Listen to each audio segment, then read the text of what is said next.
روشنی آفتاب و بزنی خواب و نمازی بامداد قضا کنی و بعد دعوای محبت کنی و دعوای عشق کنی. این چی عشق است؟ این چی محبت است؟ از کجا خدای بزرگ ایرا قبول خواهد کرد؟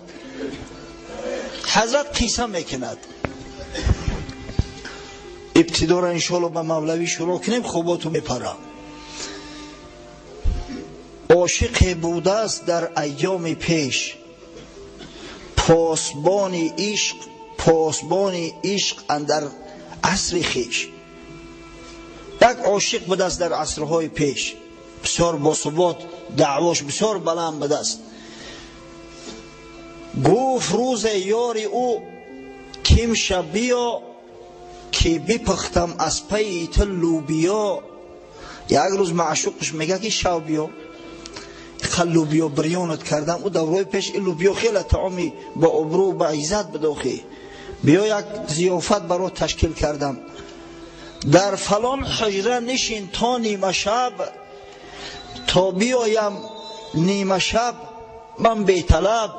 در فلان خونه بدرو بشین. گفت بعد نصف شب انشاءالله به پیش میام، به وصال همدیگر میرسیم. اندران حجره نشستان بردبار، بر امید وعده آن یار غار. این مردکم در همون حجره داخل شده، منتظر یار نشست. ساعتهای اول، لحظهای اول همه زورن، همه با غیرتن.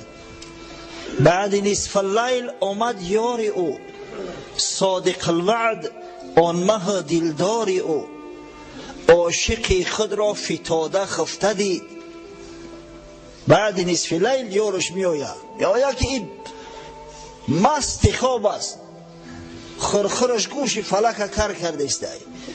عاشق خود را فتاده خفته دید، اندک از آستین او درید. گردکان چند اندر جیب کرد، گردکان چند اندر جیب کرد. که تو طفلی گیر این می بازنرد. اومد که به تخته پشت خواه که او وعده ها که او دعواها مارگزیده را خواب میبره و عاشق واقعی را خواب نمیبره در شبی وصل. گرفت اندکی آستین شد درون به خاطر نشانه و در کیسهش 3-4 مغزه که دیگر اداخت. گفت ولی تو کودک بدهی برای 4 مغز بازی که ترا چی و دعوای عشق عاشقی چی؟ گردکان چندشان در جیب کرد، که تو طفلی گیر این می بازنرد. چون سحر از خواب عاشق برجهید، آستین و گردکانها را بدید. گفت شاه ما همه صدق و وفاست، آنچه بر ما میرسد آن هم زیماست. سر از خواب خست حالی زار دید، لبی آستین شد دراند است. این یک نشانه و اشاره است که من آمدم. دست در کیسه کرد که 4 مغزه را دید. گفت سبحان الله، این شاه ما همه صدق و وفا است، هر وعده و هر بشارتی که داده است اجرا میکند. آنچه بر ما میرسد آن هم زیماست. هر بلای به سر میآید، هر جفای به سر میآید، همش از دست خودمون است. امام حسن بصری را اومدن گفتن یا امام آخی این حجاج بدبخت، حجاج ابن یوسف جان مونه بلد مرسود است، چکار کنیم؟ گفت این حجاج غضب خدا در بالای شما است و همه غضب شما به تنبلی تو، به کاهلی تو، به فاسقی تون به دست خود بالای سر تو آورده. آنچه بر ما میرسد آن هم زیماست. بعد حضرت مولوی نصیحت میکنه، خواب را بگذار امشب ای پدر، یک دم بر کوی بیخوابان گذر. یک شب بحر خواب بگذر، یک شب به عبادت خدا قایم باش. تا یک شب اقلا بیا از کوچه بیخوابا و عاشقای حقیقی بگذر. بنگر اینها را که مجنون گشته اند، همچه پروانه به وصلش کشته اند. بیا عاشقای حقیقی را ببین، پروانوار خودشون را در گرد آتش شمع میزنن. ای مزور چشم بکشا و ببین، چند گویی می ندانم آن این. این ندانم آن ندانم بهر چیست، تا بگویی آن که میدانیم کیست. غرض از خلق شدن ما، غرض از آن که خدای تعالی شب و روز نعمت خودش برای ما نثار میکند چی است؟ تا اینکه خدا را بشناسیم، خدا را که شناختیم به فرمان خدا عمل کنیم، از چارچوبه مقرر شده شرع خارج نشویم. تا نمیبینم همه بینم شود، این ندانم هات میدانم شود. خب انشاءالله این مقدمه سخن بود. باز یک بار دیگر شما را خدم تولا به این مسجد، به خانه خدا، به خاطر انجام دادن نماز عید که از واجبات اسلام است خیر مقدم میگویم. الحمدلله و المنه جوانای صالح محله ما علاکه بعد خوندن نماز بامداد خارج شدن، حتی بعضی ریش سفیدار هم دیدم که خارج شدن. به خاطر چی؟ برای آنکه خدمت کنن، برای آنکه از برای مهمانان در داخل حجره، در داخل خانقاه که مکان گرمتر آسوده‌تر است، مکان مهیا شود. انشاءالله قبل از او که نماز شروع شود، ما نماز ساعت 7:45 شروع میکنیم، موافق قرار قبول شده در شورای علما. ساعت 7:45 نماز شروع میکنیم. تا وقت انشاءالله حالی وقت داریم و امکانیت داریم بشینیم یک کمی صحبت میکنیم، زیرا امروز بسیار روزی بزرگ است. امروز همه ما و شما با امید آن آمده ایم که پروردگار بندگی ما را بپذیرد، نمازی را که میخونیم به درگاهش قبول سازد. یک عیده از ما و شما باز انشاءالله به خاطر قربت خدا، به خاطر آن که پروردگار از ما خوشنود شود قربانی میکنیم. اگر چنده که طالب به همه نرسیده است، همه فضل ثواب قربانی را نمیدونن. اگر میدونستند در $400 و $500 دسترخوانشون آرا و تارا نمیدادند، از پای قربانی کردن میافتیدند. چی بسا کسایی است دسترخوانشون میبینی $500-600 صرف کرده است، نمیدونم کیوی و اناناس چی خاک و بلاهای را در بالای دسترخوان گذاشتن. در صورتی که امکان قربانی کردن دارند و شریعت اسلام قربانی کردن در ذمه کسانی که نصاب دارند واجب گردانده است، از قربانی بخبر و ناآگاه هستند.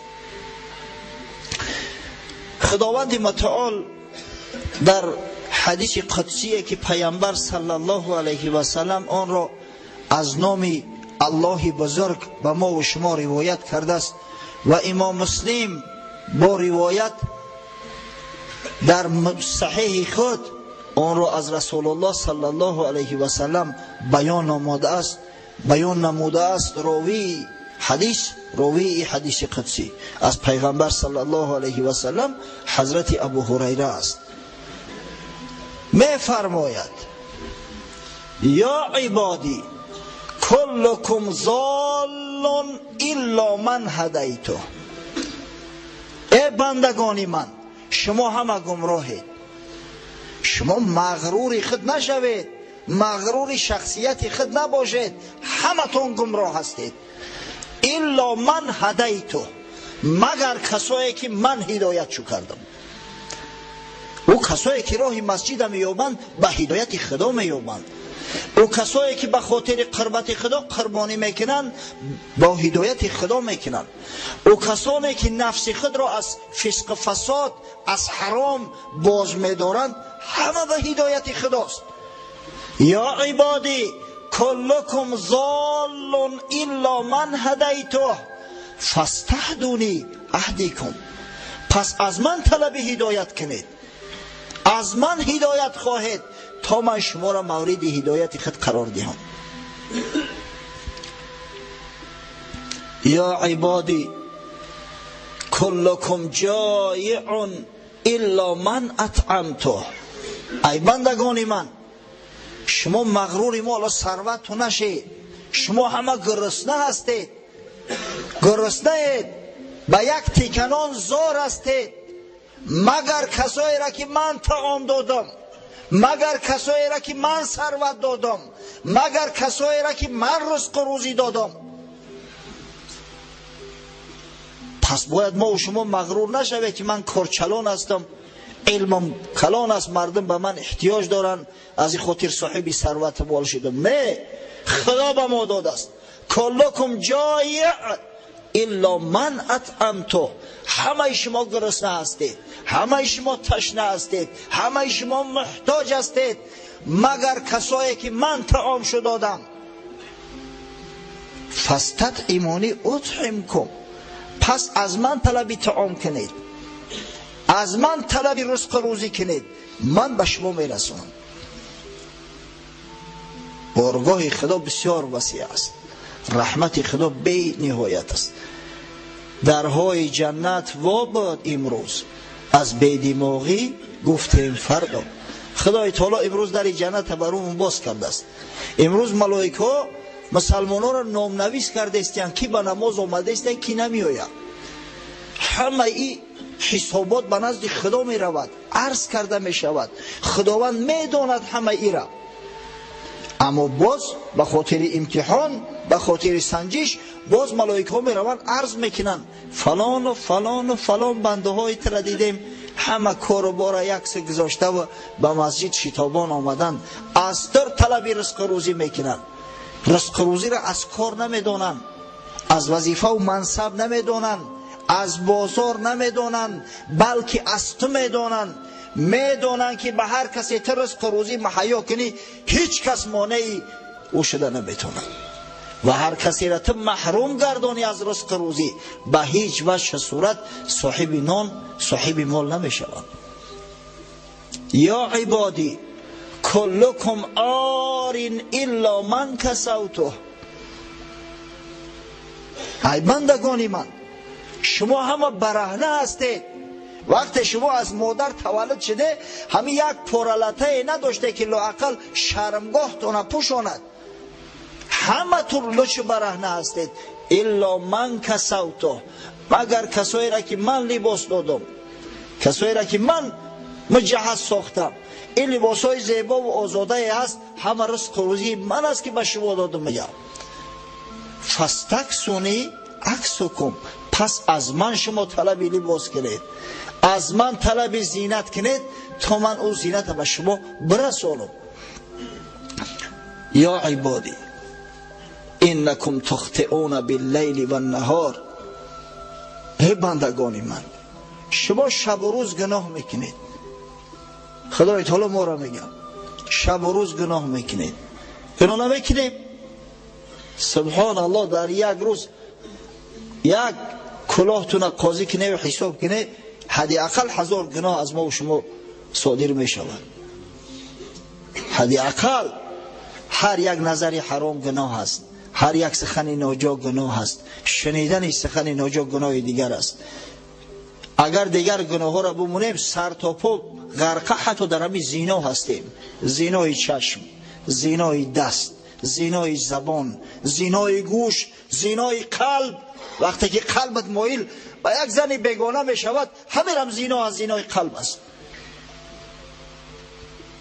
انکم تخطئون باللیل و النهار، فراموش نکنه که شما شب و روز گناه میکنید. و انا اغفر الذنوب جمیعا، و من ذاتی هستم میگه خداوند که تمام گناه ها را می آمرزم. آمرزنده گناه من هستم. من از او سودیه های شما و از پرکرارهای شما فرق میکنم. من رحمان هستم، رحیم هستم. انا اغفر الذنوب جمیعا، من همه گناهتون میبخشم. فاستغفرونی اغفر لکم، پس از من شما طلب مغفرت کنید تا من گناه شما را بیامرزم. مغفرت از من جویا باشید، از من که جستید من گناه شما را میامرزم. این رحمت خدا میگن. هست دریاهای فضلش، دریای فضل خدای تعالی همیشه در حرکت است. هست دریاهای فضلش بی‌دریغ، در بری آن جرمها چون اشکی میخ. اگر خوب نگاه کنیم دقت بتیم، این گناههای میکنیم در نزد دریای فضل پروردگار مثل یک قطره شبنم در مقابل دریا است.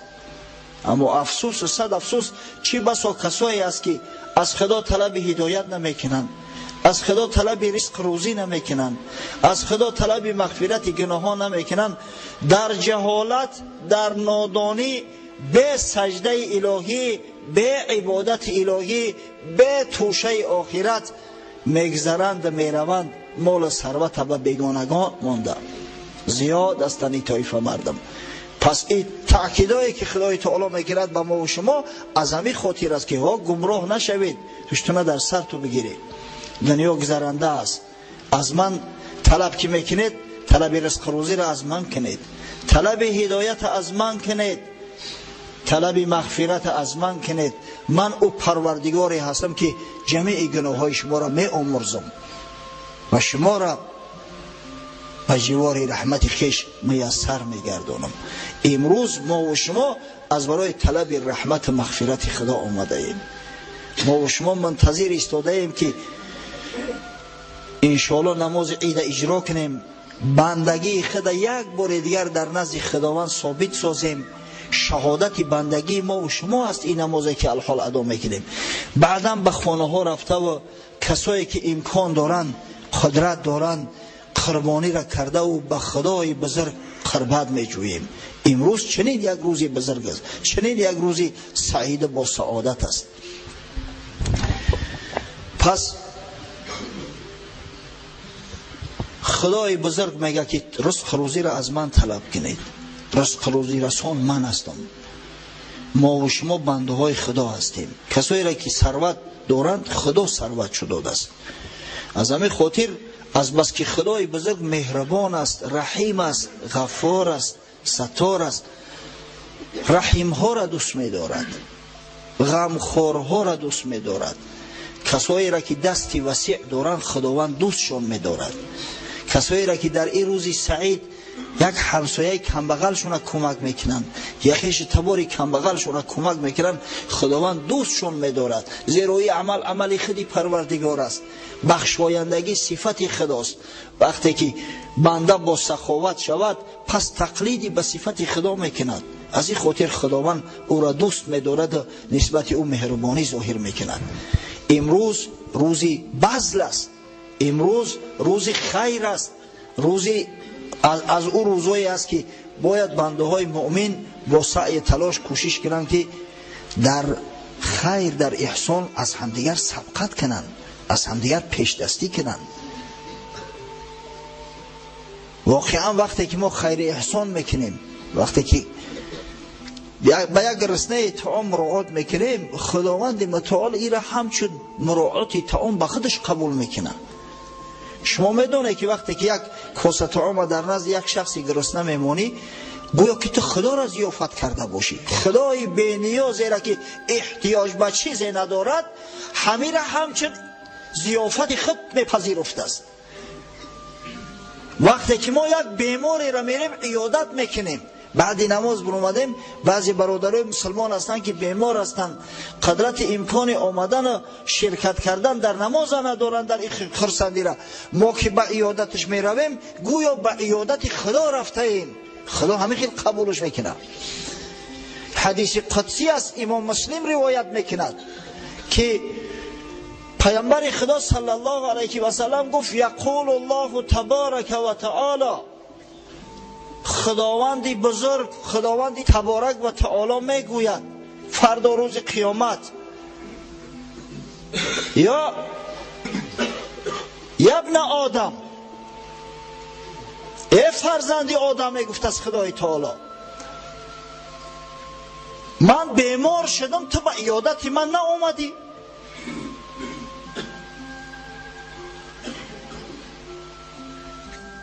انسان در تعجب میزنه، پروردگارم میگه آخه این عقل این را قبول نمیکنه، چه خیلی تو بیمار میشه؟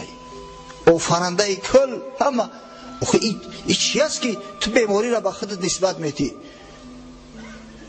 حضرت خداوندی میگه ای بنده، فلان رفیقت بیمار بود، فلان همسایه‌ت بیمار بود، محتاج بود که یک برادر از درش بدرویه و عیادتش کنه، یک چند سخن به او رد بدل کند، تو به عیادتش نرفتی. اگر به عیادت همو بیمار میرفتی رحمتی مرو مغفرتی مرو در همونجا در میفتی، گویا که تو به عیادت من می اومدی. بعدا باز مراجعت میکند، ای بنده من گرسنه بودم، از تو طعام خواستم، تو به من طعام ندادی.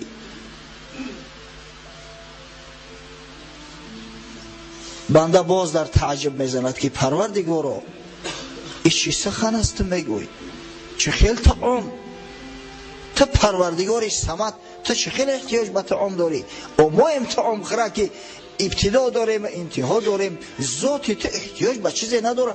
کدام طعام و چی نوع گرسنگی؟ من سر در نمیارم که صحبت در چی موضوع است. حضرت خداوندی در جوابش میگه استطعمک عبد فلان بنده من است طلب طعام کرده بود، فلم تطعمه، اما تو طعامش ندادی.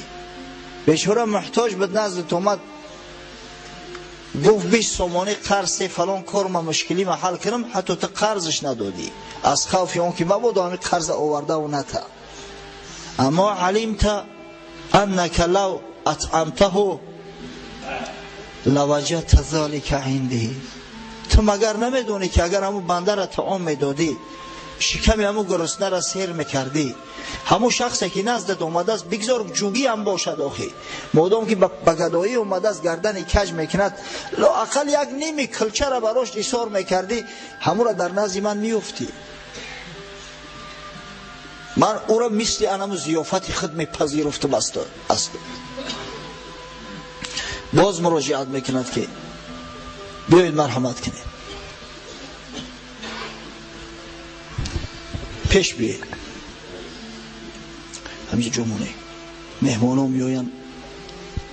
امروز انشاءالله روزی سعیدی عید اضحی است، مهمان ها میآیند برای تبریکات و تهنیات ما، کدومشون خیر مقدم میگوییم مرحمت بشه. ای بنده من میگوید من تشنه بودم، تو به من آب ندادی، یک قطره آب از من دریغ داشتی. بنده باز به تعجب و تحیر میگه پروردگارا آخی تو کجا و تشنگی کجا؟ ذات بینیازی تو احتیاج به طعام و شراب ندارد. این چه حرف است؟ من حیران شدم از حروف تو پروردگارا. در جواب خدای بزرگ میگه استسقاک عبد فلان بنده من از تو آب پرسید، تشنه بود از تو آب پرسید، اما تو یک قطره آب، یک کاسه آب از او دریغ داشتی. آیا نمیدانی که اگر هم بنده مرا سیراب میکردی، امروز در این صحرای محشر که از شدت تشنگی زبان مردم از حلقومشو میبراید، در آب و عرق خود غوطور بشوند، احتیاج به یک قطره آب دارند، من ترا سیراب میکردم، از حوض کوثر آبت میدادم که تا وقتی ورود شدن به جنت المأوا تو دیگر احساس تشنگی نمیکردی، احساس گرسنگی نمیکردی. ببینید وقتی که ما یک خیر احسان میکنیم در حق یک برادر مؤمن، خداوند آن را همچون خیر احسان نسبت خود میپذیرد. وقتی ما دستگیری یک محتاج بیچاره را میکنیم، خداوند این را همچون کمک خود میپذیرد، همچون قرض خود میپذیرد و خود به عهده گرفته است که پاداش این را من به بنده میدهم. از همون خاطر انشاءالله برادرای عزیز امروز و روزهای بعدی، یعنی 3 روزه که ایام تشریق هستند، روزی 11 12 13 ذوالحجه تا نماز عصر روزهای عید مسلمان ها هستند. هر کسی تا این روز دستگیر کرد یک کمبغل را، یک فقیر را هدیه داد، تحفه داد، خوش به حالش، زیرا که او را از برای این روز شریف و سعید آمادگی گرفته است. اما هر کسی دستگیر نکرد دیر نشد است برادرای عزیز. ولی ایام تشریق امروز است، فردای دیگرش و نهایت روزی 13 ذوالحجه تا نماز عصر. از همین خاطر است که تا همون روز 13 ذوالحجه نماز عصر بعد هر نماز فرضی ما تکبیر تشریق میگوییم. اصلا مقصد از تشریق چی است؟ تشریق چی معنی دارد؟ تشریق کلمه عربی است، یک مصدر است به معنای خشک کردن گوشت، خشک کردن، ذخیره کردن گوشت. در همه روزها مردم به همدیگر خیر احسان میکنن، مردم قربانی ها میکنن و همو گوشتی را که مانده است زمان پیش از کجا یخدان ها بود؟ نبود. گوشت اگر خشک نمیکردن گوشت ویران میشد، پس همو را تلیم تلیم بریده و در آفتاب خشکش میکردن که ویران نشود. از همه ایام تشریقی که میگن همی است. و تکبیر تشریقی که الحمدلله ما الحال بعد نمازی بامداد انجام دادیم و بعدی هر نمازی فرضی، در آخر هر نمازی فرضی ما و شما در مساجد تکبیر تشریق میگوییم الله اکبر الله اکبر لا اله الا الله والله اکبر الله اکبر ولله الحمد. به همین خاطر است. اصلا بذل کردن، خیر احسان کردن عمل صالحای ملت است، عمل بزرگان است. هر کس خیر کرد به فایده و منفعت خودش میکند. در اخبار صحیحه اومده است خداوند متعال هم در این دنیا برکات بر او نازل میگرداند، مال و ثروت زیاد میگرداند، و هم فردا روز قیامت در عوض خیر کرده است چنان پاداش میگیرد که نه چشم دید است، نه گوش شنید است و نه در گوشه خاطر کسی خطور کرده است. ما من یوم یصبح العباد الا ملکان ینزلان فیقول احدهما اللهم اعط منفقا خلفا و یقول الاخر اللهم اعط ممسکا تلفا. حدیث بخاری و مسلم است. پیغمبر خدا صلی الله علیه و سلم بشارت می‌دهد هیچ روزی نیست که به امر پروردگار دو ملائکه از آسمان نزول نکنند. اینا نوبتدار هستند، یک شبانه روز نوبتدار هستند تا صبح دیگر. و دعای اینا چی است؟ ذکر اینا چی است؟ یک نفرش همیشه دعا میکند پروردگارا به منفق خلف ده، پروردگارا به شخصای صالحی که خیرات و احسانات میکنن، به مستمندان، به کمبیزاعتان کمک میرسانن، به اینها خلف ده، در همین دنیا مال و ثروت شده بیشتر از زایی تر گردان. و دومش همیشه دعا میکند پروردگارا به ممسک، به شخصی بخیل، به شخصی که یک تکنون از همسایش دریغ میدارد، ثروتی را که خدا داده است حق خدا را از او جدا نمیکند، زکات مال نمیپردازد، فقیران یتیمان دستگیری نمیکند، در مالش تلف ده، زیرا که خلف دهنده هم تو هستی و تلف دهنده هم تو هستی. پس امروز روز خیر است، روز احسان است. تو نیکی میکنه در دجله انداز که ایزید در بیابان دهد باز. تو خیر نیکی را کن در دریای دجله اندازش، انشالله پروردگار بزرگ در بیابان همون نیکی و خیر کردی به تو میرساند، از جاهای خیر احسانت میرساند که در حساب نیست، در اندیشش نیستی. امام غزالی در احیاء العلوم قصه میکند از شیخ مدائینی که بار در موسم حج همیشه شب روزها بوده است. مسلمانان از مدینه به سوی مکه به خاطر زیارت خانه خدا رهسپار می شوند. این در عصر صحابه های پیغمبر صلی الله علیه و سلم واقع شد. از جمله امام حسن و امام حسین رضی الله عنهما همراه پسر عمکشون عبدالله ابن جعفر در راه می آیند. از بس که اسب داشتن، اسبای بادپا بود، کاروان که آهسته می رود. اینا جوان بودن، خوناشو در جوش، اسبهاشون هم بسیار اسبای سواری خوب، اندکی با سرعتر می روند، از کاروان دور می افتند. دیگر کاروان به چشم رس در هیچ جا در نمی یابند.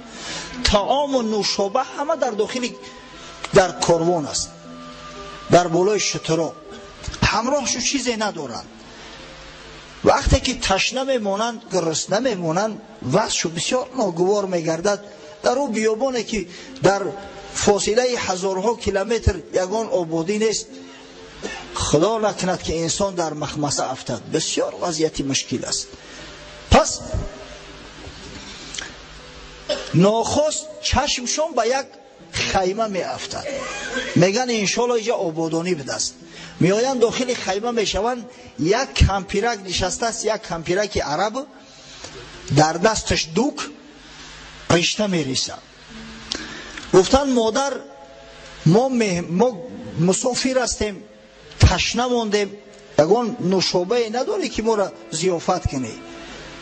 گفت یک لحظه صبر کنید. یک گوسفندک در همون داخل خیمه بسته شده بود است. گوسفند جوشید، اندک با آب آمیخته کرد، آورد داد چون که نوش جان کنن. اگه آب خوردن تشنگی را وقت شکستن، بعد گرسنگی ظاهر شدن میگیرد. گرسنگی بالای انسان مستولی شدن میگیرد. جوان سالم گفتن مادر گرسنه موندیم، اگه طعام نداری بیاریمون. گفت غیر همین گوسفند چیزی ندارم. اینا کارت بگیرید، شما جوان هستید، گوسفند بکشه پوست کنه بیاره، انشالله من طعام براتون درست میکنم، استعمال کنید. این واقعا تاریخی است. پس گوسفند خستن، کشتن، پوست کردن، در دیگ انداختن. کمپیرک براشون طعام درست کرد، طعام نوش جان کردن. او یک گوسفند خورد، برای این سه جوان مرد هم یک نان چا شوشید. بعد خستند عرض سپاس کردن. گفتن مادر اگر ما بودا گذرت به مدینه افتید ما از قریشیم. نگفتن ما کی هستیم، گفتن ما از قریشیم. اگر انشالله نظم بیای خیلی انشالله اجر ثواب میگیری و انشالله مزد و مینداری مورم خواهی دید. بعدا به حج رفتن. از بین چندین مدت گذشت. در این بین شوهر کمپیر وقتی میآید میبینم گوسفند نیست. گفت گوسفند کو؟ کمپیره گفت در همه عرفه عید شریف اضحی 3 نفر مهمان آمدن، بسیار شخصای شریف سعید از قریش بدین. در خونه دیگه یگون چیزی نبود که ضیافت چون کنم، گوسفند کشتم و همه را ضیافت دادم. گفت ای کمپیره که پلید، تو دیوانه ای چی؟ من در دولتی سرم هم یک گوسفند داشتم، ای سرت مانا از همون مال و ثروت محروم شدم به همه دید قریشی. تو چند مدت زندگی کردن، دیگر سالی قحطی به دست، بیچاره احوالشو تنگ شد، چیزی ندارن که روز بگذرانن. چال کمپیر فرزند هم نداشتین. از روی زور آمد به شهر کلان نزدیک شدن به مدینه و از صحرا سرگین میغن داشتند می آوردن، همچون علاوی همچون سختار می فروختند. یک روز همون کمپیرک در پشت سرگین خلطه سرگین گرفته است، در کوچه‌های مدینه میگشت. امام حسن قضای الهی در نزد خونش نشستگی، در نزد در خونش ناخواست کمپیرک هم میبینه میشناسه. اومد سلامش داد. مادر جان مرا شناختی؟ گفت نه بچم. گفت من همون مهمان قرشی تا هستم، یاد داری؟ گفت خدا نگهبانت شود. گفت چی واقعه شد که در مدینه ترا میبینم؟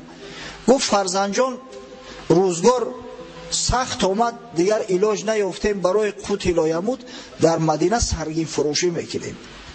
امام حسن 1000 دینار و 1000 گوسفند براش هدیه کرد. اینه تو نیکی میکنه در دجله انداز که ازی در بیابان دهد باز. بعد یک جوان یک شاگرد چه گفت که ایرا بگی نزد برادرم حسین ببر. کمپیرک نزد امام حسین آوردن. امام حسین هم شناختش. اهلا و سهلا مادر جان، خوش آمدی، چی واقعه شد؟ بعد قصه کرد. امام حسین هم 1000 دینار و 1000 گوسفندش داد. بعد گفت یک شریک دیگر هم داشتیم، یک پیش خدمت همراهش کرد به نزد عبدالله ابن جعفر که خیلی شخصی ثروتمند بود، پسر عمک شد، به نزد او فرستاد که او را از ثواب قفا نماند. ببینید مردای صالح پیش هم خود ثواب میگرفتن، هم دیگران هم تحریک میکردن که از این ثواب قفا نمانند. آوردندش نزد عبدالله ابن جعفر. گفت مادر امام ها به تو چی دادن؟ گفت هر کدامش 1000 دینار و 1000 گوسفند. گفت سبحان الله، ای من شروع میکردی من احوالشون رو بد میکردم. عبدالله ابن جعفر 2000 دینار و 2000 گوسفند به کمپیرک داد. صاحب 4000 دینار و 4000 گوسفند شد. این نعمتی هست که خدا در دنیا برای ما و شما میدهد. واقعا این مردایی که دوست میدارن خیر احسان کردن، اجر شدیدن، پاداش شدیدن، عوضش از پروردگار دیدن که اینقدر قلباشو مایل است، قلبا گرم است به خیر و به احسان نمودن. و الا کی را دلش میشوه که 10 سوم از کیسش بکشه و به یک آدم بیگانه دهد؟ دست کی جنبد پی خیر و سخا تا نبیند جاده را جایش بدل. دست کی جنبد به ایثار عمل تا نبیند جاده را جایش بدل. این دست تو اگر بدل نبینه و فایده و منفعت نبینه هیچ وقت نمی جنبه. تا نبیند کودکی که سیب هست او پیازی گنده را ندهد زیده است. این هم یک طفله که در دستش پیاز باشد، پیاز کو از دستش بگی داد فیغان کرده که چه در زمین میزنه. اما اگر یک سیبکی سرخ باشد بیار بگو بچه جان من این سیبکی سرخ بگی او پیاز بته، او پیاز تیزه، پیاز می اندازه می پرتایه و سیب میگیرد. پس این خیر احسانه که ما و شما میکنیم بسیمت انمو پیاز است در مقابل سیب نازنینه که در بدل خدای تعالی به ما و شما میدهد. امروز باور کنه در جمهوری شخصای فقیر، شخصای نادار، شخصای کم بضاعت هستند. همه یوای چشم امید دارن، اونا را مثل ما و شما الحمدلله مسلمان هستند. در همین روز سعید امید دارن که خداوند متعال با واسطه مردای خیرخواه، مردای خیر کننده خیرات احسانات براشون هدیه میکند. زیرا امروزها روزهای عید است، روزهای خرسندی است. پس باید برادرای عزیز ما و شما از این خیرات، از این احسانات خدا قفا نمانیم. ایها الناس جهان جای تناسانی نیست، مرد دانا به جهان داشتن ارزانی نیست. طاعت آن نیست که بر خاک نهی پیشانی، صدق پیشار که اخلاص به پیشانی نیست. طاعت فقط پیشانی را در زمین گذاشتن نیست. طاعت فقط این نیست که منت کرده بگرده که من نماز میخوانم. صدق پیش بیار، با صدق باش، با صداقت باش که اخلاص به پیشانی ثابت نمیشود. حذر از پیروی نفس که در راه خدای مردم افکنتر از این غول بیابانی نیست. از این نفس بد حذر کنید. همون چیزی که مانع مسلمانان میگردد، همون چیزی که مسلمانان را باز میدارد از خیر کردن و از بذل کردن، همین نفسی پلید است.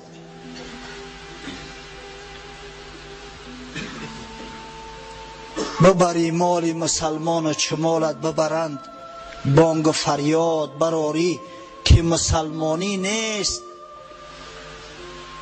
یک نصیحت زی سری صدق بیایی مرحمت کن پیش بیایی جو هسته. یک نصیحت زی سری صدق جهان ارزد،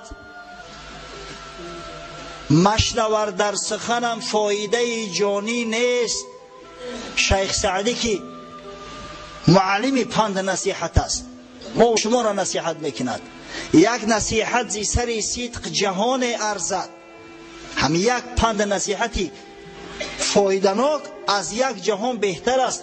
مشنور در سخنم فایده جانی نیست، گرگدایی کنی از درگه او کنباره که گدایانی درش را سری سلطانی نیست. چیزی می طلبی و چیزی می خواهی از خدا بخواه، اما وقتی که خواستی در مال خدا، در ثروت خدا بخل نورز، بخیلی نکن. تا به حال هیچ کس مال و ثروت همراهش نبرده است به گور. یا رب از نیست به هست آمده صنعتیم، یا رب از نیست به هست آمده صنعتیم. آنچه هست از نظری صدق تو پنهانی نیست. گر بیرانی و گرم بنده مخلص خانی، روی نومیدیم از حضرت سلطانی نیست. پروردگارا به هزار امید و آرزو امروز این بندگان به خانه ایت تشریف آوردند، به امید آن که طاعات و عباداتشون بپذیری، به امید آن که خیر و احسان و برکات خیش را در خاندانشون، در سرزمینشون، در محله هاشون نازل سازی، به امید آن که این قربانی که امروز میکنن همچه قربت تقرب مقبول درگاه خیش سازی و ایشان را فردا روز قیامت از زمره بندگان مقرب خیش گردانی، به امید آن که گناهان ایشان مورد مغفرت قرار یابد. عاجزانه دعا میکنیم پروردگارا. حبیبت محمد صلی الله علیه و سلم بشارت داده است: ان ربکم تبارک و تعالی حی کریم یستحی من عبده اذا رفع یدیه الیه ان یردهما صفرا. بیشک خدای بزرگ شما بخشنده است، جواد است، سخاوتمند است. وقتی که بنده به امید به آرزو دست به سوی او میبردارد، دست دعا و تضرع التجا، هرگز خدای بزرگ او دست خالی بر نمیگرداند. پروردگارا دستامون خالی بر مگردان. خداوند طاعات و عباداتمون قبول و مقبول ساز. پروردگارا رزق روزی بندگانت را فراخ و وسیع گردان. خداوند ثروتمندا را غیرت حمیت اسلامی ده تا در ادا نمودن زکات خیش، در کمک دستیاری به مستمندان و محتاجان بر همدیگر سبقت ورزند. پروردگارا ملک سرزمین مون همیشه آبادان نگه دار. این صلح و صلاحی را که الحمدلله یک نعمت بزرگی توست در این مملکت مستقر گردان و همیشه نگه دار. ربنا افتح بیننا و بین قومنا بالحق و انت خیر الفاتحین. ربنا آتنا فی الدنیا حسنه و فی الآخرة حسنه و قنا عذاب النار برحمتك یا ارحم الراحمین.